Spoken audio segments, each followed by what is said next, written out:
변수 선언이 끝났습니다.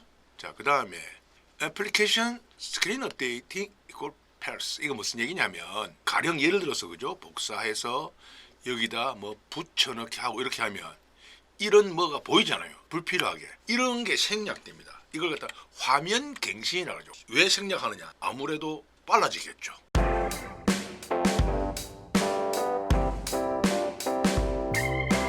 레인지 A7부터 K and Loss Count Clear Contents. 이게 무슨 얘기냐? A7 여기서부터 여기입니다.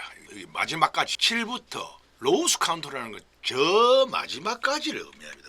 104만 8,576. 그게 무슨 뜻이냐면 이게 뭐 얼마가 됐든 간에 여기에 있는 기존에 뭐가 혹시 있을지 모르니까 일단은 데이터들을 전부 삭제를 하겠다는 얘기입니다. 삭제한 다음에 여기 조건에 맞는 거 불러와야겠죠. VDB 위에서 가변형 변수로 우리가 VDB라는 변수 선언을 했습니다. 선언을 했으면 그 변수에 대해서 정의를 해주는 거예요. 정의. VDB는 정의입니다. 정의. 워크시트 데이터 range A1. current region 데이터라는 시트에서 A1을 기준으로 current region이라는 것은 무슨 얘기냐면 기준 셀에 인접한 영역의 모든 셀 A1을 잡고 컨트롤 A 키를 누르면 이렇게 잡힙니다. 전부 다 잡히죠. 이게 몇 개가 될지 모르잖아요. 유동적으로 변할 수 있는 데이터 범위를 모두 참조하겠다.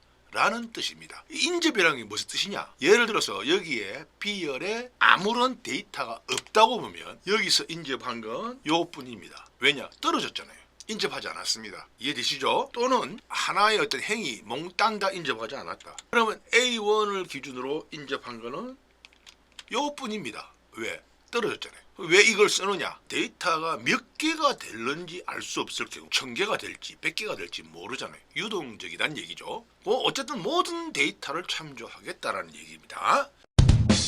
VDB라는 가변형 변수에 대해서 정의했습니다. 그 다음에 set create obj라는 오브젝트 변수에 대해서 정의한 VDB 세트가 안 붙었는데 세트가 붙었느냐? 세트가 붙는 그 변수는요 개체라 그럽니다. 우리 개체 깊이 들어가면 좀 복잡해지는데 쉽게 말씀드리면 요거 레인지 개체입니다. 21부터 28까지 레인지 개체 영역. 그 다음에 뭐 메인 시트, 데이터 시트 개체입니다. 그 다음에 또는 메모 이런 버튼 이런 것도 개체입니다. 사진, 그림 이런 거 다 개체입니다. 그런데 그런 건 눈에 보이잖아요. 또 워크북 이 파일 자체도 개체입니다. 지금 이 여기서 사용하는 create 오브젝트라는 이 개체는 보이지가 않습니다. 쉽게 말하면 가상 공간에 지금 존재합니다. 여기다가 집어넣는 거예요. 데이터를.